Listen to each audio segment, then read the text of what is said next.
senang. Kami Pendekar Hukum Pemberantas Korupsi PHPK yang bertindak dalam kapasitas sebagai warga negara Indonesia yang berprofesi sebagai advokat. Besok Selasa 2 April 2024 kami akan membuat pengaduan ke Kejaksaan Agung Republik Indonesia. Kami akan mengadukan terkait adanya dugaan keterlibatan salah satu artis yang bernama Sandra Dewi dalam kasus tindak pidana korupsi yang diduga dilakukan oleh suaminya yaitu Harvey Mois sebagai tersangka dalam kasus korupsi tata niaga Komunitas Timah Wilayah Izin Usaha Pertambangan IUP PT Timah Tbk yang merugikan negara yang sangat fantastis sekali yaitu sebesar 271 triliun. Dan kami meminta kiranya penyidik kejaksaan untuk menerapkan pasal tindak pidana pencurian dalam kasus ini. Dan yang mana menurut kami secara patut diduga Sandra Dewi menurut kami bisa dikenakan pasal 55 Undang-Undang Pencucian Uang yaitu Undang-Undang Nomor 8 tahun 2010 yang mana berbunyi pasal 1 setiap orang yang menerima atau menguasai penempatan, pentransferan, pembayaran, hibah, sumbangan, penitipan, penukaran atau menggunakan harta kekayaan yang diketahui atau patut diduga merupakan hasil tindak pidana sebagaimana dimaksud dalam pasal 2 ayat 1 dipidana paling lama 5 tahun dan denda paling banyak 1 miliar. Ini menurut kami penyidik kejaksaan harus memeriksa lebih dalam lagi terkait adanya dugaan keterlibatan Sandra Dewi yang mana penyidik kejaksaan harus memeriksa apakah Sandra Dewi mengetahui dari mana hasil suaminya mendapatkan uang tersebut. Mengingat menurut kami ini ya sudah di luar batas pendapatannya, di luar wajar gitu loh, dalam kewajaran. Apalagi yang bisa kita lihat Sandra Dewi selama ini diduga keluar negeri bolak-balik dan selama ini sudah tidak aktif di dunia keartisan. Jadi menurut kami secara patut diduga beliau mengetahui hasil hasil suaminya dari mana uang dia dapat gitu loh. Jadi lebih dari itu Sandra Dewi juga sering membeli barang-barang branded, sering bahkan membeli jet pribadi menggunakan uang dari mana gitu. Jadi kami meminta penyidik kejaksaan agar kiranya bisa menerapkan pasal 5 Undang-Undang Pencucian Uang yang mana agar kiranya segera penyidik kejaksaan bisa menetapkan sebagai tersangka. Mungkin nanti rekan-rekan saya akan menambahkan pada intinya kami Pendekar Hukum Pemberantas Korupsi PHPK meminta dan selalu mengedepankan dan meminta bagi siapapun keluarga yang menikmati hasil daripada korupsi harus dimiskinkan. Jadi sikat habis penikmat harta hasil korupsi.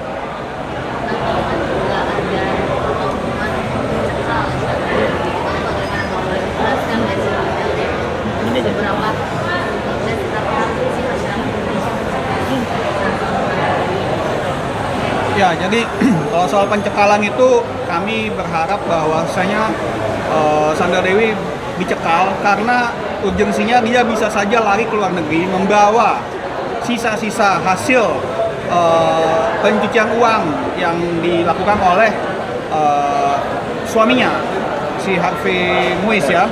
Jadi kami meminta supaya sesegera mungkin Kejaksaan Agung untuk segera menerapkan pasal pencucian uang terhadap semua pelaku korupsi yang sangat fantastis ini. 271 triliun ya. Itu kalau dibagi sama jumlah penduduk Indonesia itu per orang sampai anak bayi pun itu bisa mendapatkan sekitar 1 juta. Barusan saya cek penduduk Bangka Belitung itu hanya 2,7 juta orang.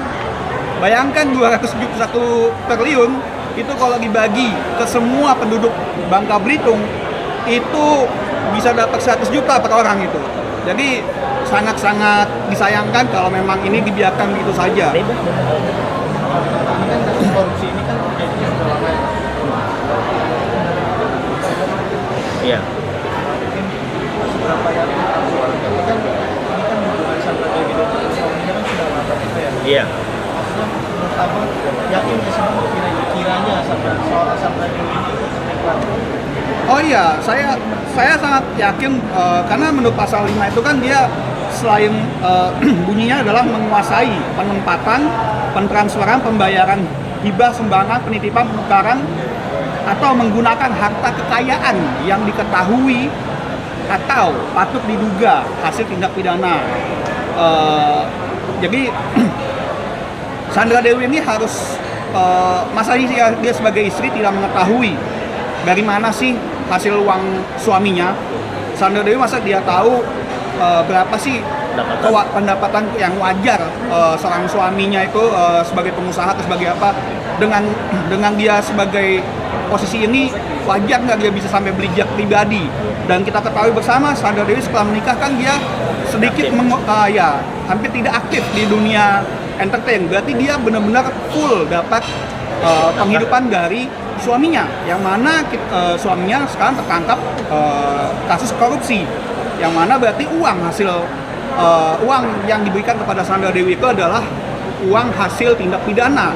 Nah ini yang makanya bisa diterapkan pasal 5 Undang-Undang Tindak Pidana Pencucian Uang. Berarti dalam kasus ini mungkin patut diduga Sandra Dewi juga ikut terlibat ya Pak ya? Ya. Bergerak untuk besok bergabung dengan Mungkin rekan kami menambahkan. Ya, ya, ya. Untuk sekarang pelajaran pada rekan-rekan kita, artis yang lain, bahwa kalau ada pendapatan suami lebih yang tidak wajar harus ditanya agar supaya tidak menjadi bumerang bagi rekan-rekan tersebut. Intinya pelajaran ini kita berikan kepada saudara SD untuk hati-hati supaya tidak gampang flexing, pamer-pamer harta pada saat kita COVID ya. Intinya pelajaran buat semua bahwa apa yang kita dapat bukan dari hasil halal akan berdampak semuanya. Cukup. Pak, kiranya dalam kasus ini bagaimana sih seorang Sandra Dewi dapat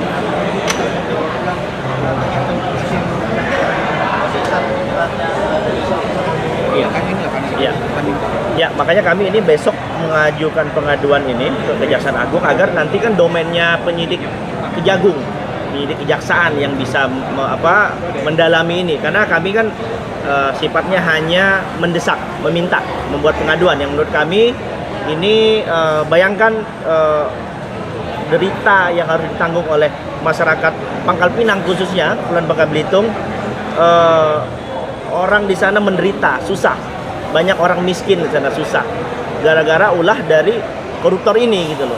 Jadi kita selaku masyarakat terketuk hatinya. Kenapa masyarakat penduduk asli di Bangka Belitung justru malah kesusahan, tapi sisi lain harta kekayaan mereka dikeruk oleh cukong-cukong yang dinikmati oleh orang-orang di luaran sana gitu. Jadi ya kami yakin dan sangat yakin Bapak Jaksa Agung nantinya mungkin bisa mengatensi ini sehingga laporan kami ini ataupun pengaduan kami ini bisa segera diproses, dan kami meminta agar segera dimiskinkan, karena tidak ada tempat bagi para koruptor, tidak ada tempat bagi para penikmat hasil dari korupsi.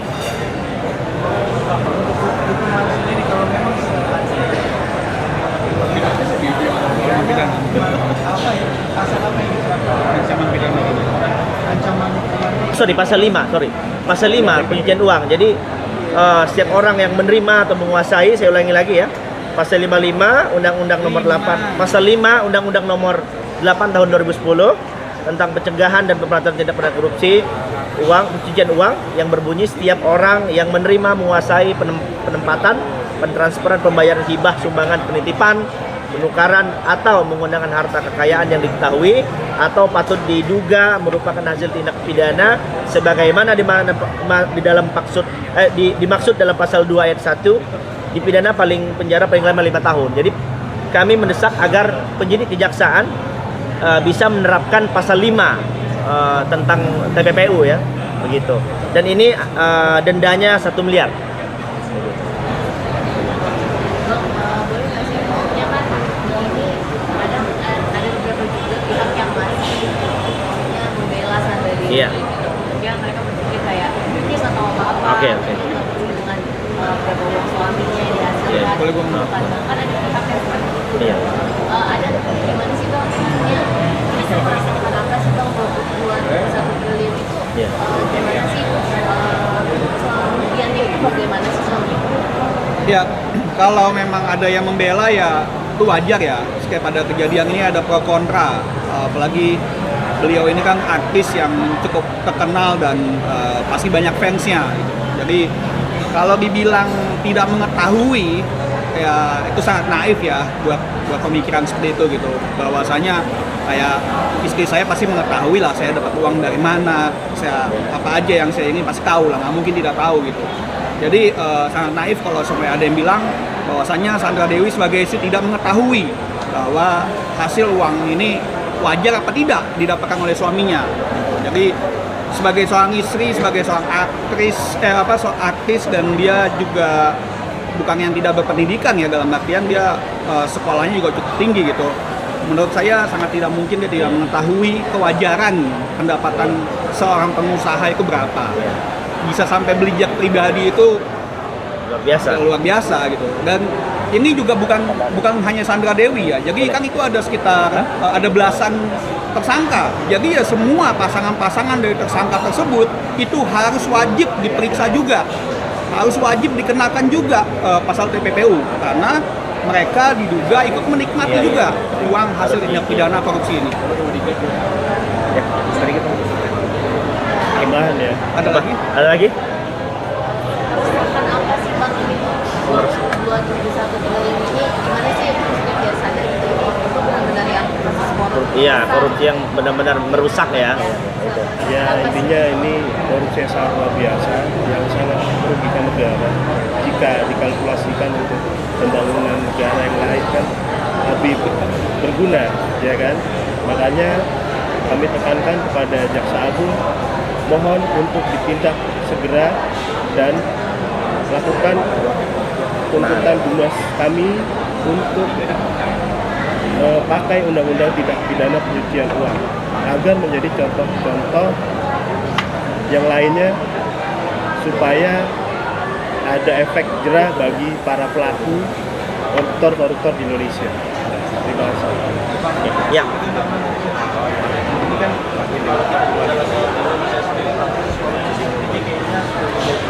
Hal yang biasa. ya, jadi hal yang lumrah. Nah, maksudnya menurut abang sendiri undang-undang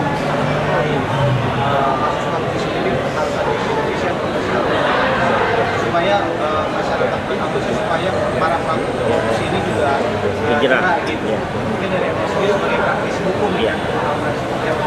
Oke ya, kalau kami makanya undang-undang perampasan aset ya harusnya segera disahkan ya. Jadi ketika ada pelaku ataupun terduga pelaku korupsi, tersangka korupsi nanti bisa dimiskinkan. Bahkan kalau boleh ya kita ya kenapa nggak bikin aja hukuman mati aja kalau untuk pelaku korupsi gitu. Menurut saya secara pribadi ya, karena kalau tidak ada efek jerahnya ya nggak akan hilang. Ada lagi apalagi ini mungkin salah satu korupsi terbesar mungkin ya di Indonesia 271 triliun gitu. Jadi perampasan aset sih, undang-undang perampasan aset. Jadi koruptor nanti dimiskinkan. Jadi ketika dia ada koruptor lagi, semuanya dimiskinkan semua gitu. Baik si pelaku maupun yang menikmati hasil dari korupsi itu.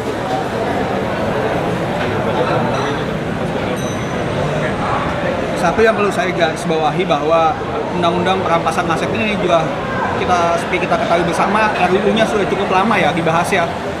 Pertanyaannya cuma satu, kenapa DPR tidak berani mensahkan? Ada apa? Apakah kita boleh ngomong patut diduga ada kepentingan dari anggota-anggota dewan untuk tidak mensahkan perampasan aset tersebut?